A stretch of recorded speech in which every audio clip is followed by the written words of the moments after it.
Hi Brollies, Marvin here from TechBroll.com, where we do unboxings, reviews, and sexy B-rolls. And today we're taking a look at the Womier K87 Mechanical Keyboard. A mechanical keyboard with an acrylic housing and features a hot-swappable board and an overall improved version of its little brother, the Womier K66. In this video, we'll talk about everything you need to know about this keyboard and why it is a good option for those who wants the maximum RGB goodness possible on their desk setup. With that being said, let's get into it. Alright guys, right here we have the simple packaging for the Womier K87, and I think it has a step forward with some branding and a preview of the product compared to what the previous Womier K66 has that doesn't have any details around the box, but they're basically the same brown box. Now, it looks like what we have here is the blue switch variant, so expect some loud and clicky typing test later. At the back of the box, we have another image preview of the keyboard and its specifications and key features. Now, let's see what comes in the package. Alright, so upon opening the box, the first thing that will greet you is the user manual written in both English and Chinese. Then we have the Womier K87 itself nicely tucked inside a foam protection and is also well protected by this sort of soft touch plastic. Placing it aside reveals the other package contents. So we have the obviously detachable USB Type-C cable, which is a good sign. And we also have here a small accessory plastic bag that houses a little brush, a plastic keycap puller, and a very nice looking switch puller with some interesting design around it. So as you can see, even the package contents have been improved compared to what the Womier K66 had. And that's about it for the unboxing experience. Now let's take a look at the Womier K87. At first look and touch, it does have some decent weight to it of around 813.6 grams, give or take, and this is with 3 layers of acrylic housing. Right off the gate, it also looks better than the Womier K66, at least for the quality of the translucency of the acrylic housing. It is more frosted and overall looks better. Now speaking of the acrylic housing, let's talk more about that real quick while we're at it. Now the acrylic housing of the older Womier K66, as you can see, is more transparent and looks more like a glass housing more than a frosted acrylic which we have here with the K87. Personally, I like this frosted look more since you barely see the screws as well as the individual LEDs, and overall, it looks cleaner, polished, and balanced compared to what the Womier K66 has. Now, another key improvement Womier did with the K87 is in terms of the layout. The layout in this is pretty standard across all rows, especially on the bottom row, compared to what the Womier K66 has, which has a non-standard bottom row and has a smaller shift key, which makes customizing keycaps a pain in the butt. Speaking of keycaps, it is also an improvement with a smaller and overall cleaner font compared to the rather large fonts of the Womier K66. And not only that, the keycaps of the Womier K87 is now double shot compared to the single shot laser etch keycaps of the Womier K66. Essentially, this means that there is a separate material for the legend and will never fade away. The thickness of the keycap is around 1.1 to 1.4 millimeters. Alright guys, I'm actually getting ahead of myself, so let's get back to the parts overview first before we move on to all the other things that have been improved on this keyboard, because it will only get better from this point, so yeah. So looking at the backside, we have the USB Type-C port nicely tucked between the 3 acrylic sheets, and as you can see, like I said earlier, they are all frosted, which makes the housing a little bit more cleaner than it used to be with the Womier K66. On the other side, basically the same thing, but you can also see here that the screws are not that visible compared to the Womier K66, which you can clearly see the threads. Flipping it on its side, well, pretty much the same scenario, but we can see here that this keyboard features a low profile case design with these 3 acrylic sheets, meaning half of the switches are visible. The keycaps profile is also pretty standard OEM. Now, my only gripe with this design is that the height or angle of the keyboard is non-adjustable, and although the translucent rubber feet is there, it really doesn't provide any sort of ergonomic benefits.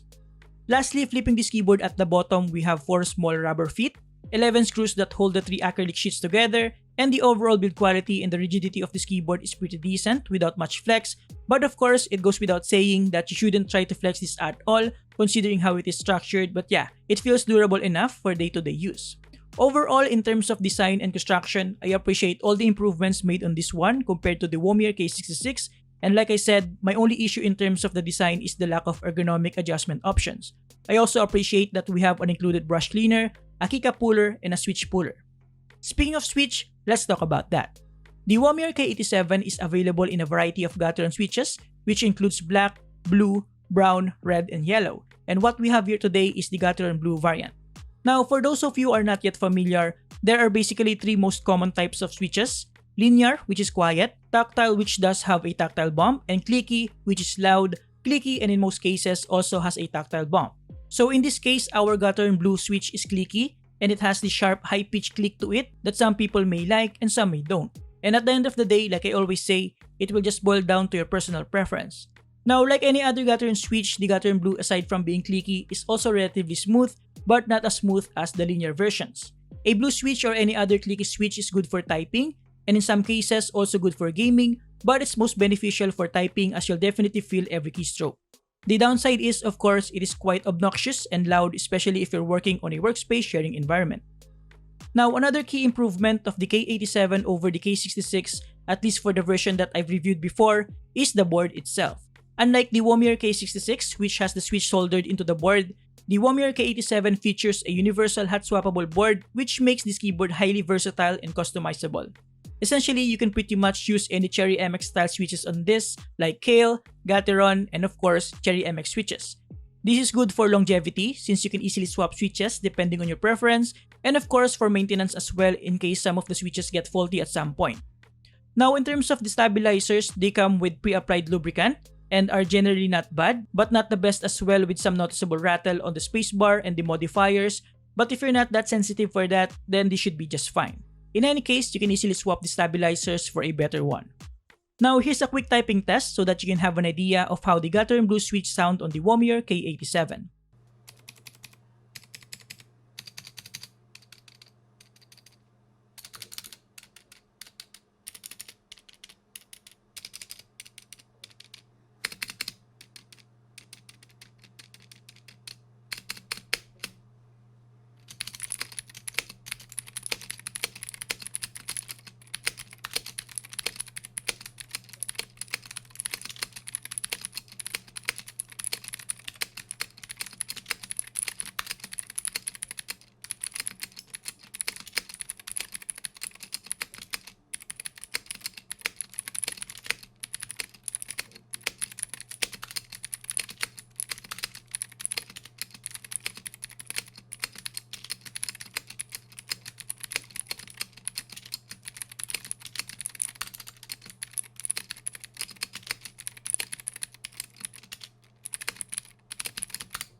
Moving on to my experience with this keyboard in terms of typing experience, to be honest, I'm not really a fan of flicky switches, so my preference is obviously not towards Gattern Blue, but as an objective opinion, Gattern Blue is pretty decent with a good 55 grams of actuation force required, which is not heavy nor light. A good middle ground basically. It is also relatively smooth like I said earlier, but if you'd ask me, I'll prefer Gattern Yellow or Black for the smoothest experience possible for the available switches for the Womier K87. Now, in terms of gaming, well, let's just say that I didn't encounter any issues with it. It functions as it should, and I don't find the clicky feel that too annoying when gaming, and in some cases, help with the overall feedback of the activation of the keys. However, of course, the loud clicky noise it produces is not very good for in-game audio positioning, as well as overall in-game communication. And most especially when I'm streaming, it is quite annoying, and the viewers will definitely hear the loud clicky noise, which they may find unpleasant. Now, in terms of the board performance, when it comes to NKRO or NK Rollover, which is a feature that allows you to press multiple keys at the same time without any issue, the Womier K87 has full key rollover, and as you can see, I can press as many keys as I want and they are all registering at the same time without any conflict. This basically means that you can type as fast as you can, and you can also play rhythm games with this keyboard. Alright guys, last but not the least, and I specifically left this part for the end of this video, let's talk about the RGB goodness the Womier K87 has to offer, because I believe it is one of its key features and one of the things that makes this keyboard worth considering compared to other pre-built keyboards out in the market. Now, plugging in this keyboard, as you can see, it is absolutely gorgeous, and the illumination is nicely diffused by the frosted acrylic housing. The illumination also spans the entire housing up until the edges, which look really stunning in my opinion. Alongside the acrylic sheet, the white keycaps also perfectly match the aesthetics, and it gives this fresh icy vibe for the entire keyboard. And if you flip the keyboard to the side, although you can still pretty much distinguish the individual LEDs, it is not as noticeable as the Womier K66. Flipping it all over at the bottom, pretty much the same thing, you can have a clear view of the entire RGB LED array. Overall, as you can already tell, partnered with very bright SMD LEDs or surface mounted LEDs, you pretty much have all the RGB goodness you can possibly ask on a mechanical keyboard with the Womier K87. Now moving on to the lighting effects, this thing has up its sleeve. To adjust the brightness, just press F and plus down or up arrow keys. And when you hit the maximum or minimum setting, the Windows key, caps lock, and scroll lock will start blinking. And then for all the lighting effects, we have the 6 nav cluster keys for that, and we have 3 effects on each key. With that being said, let's breeze through all of them here.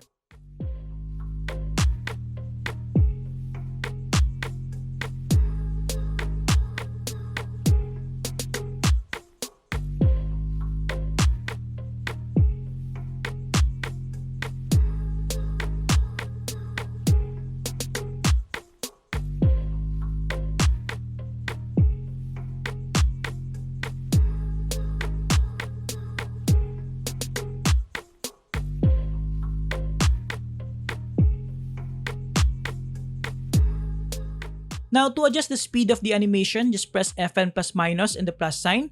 Again, the maximum and minimum setting will be indicated by the flashing keys. Now to change the direction of the animation, just press Fn plus the left arrow key. And to change the color to single color, just press Fn plus right arrow key.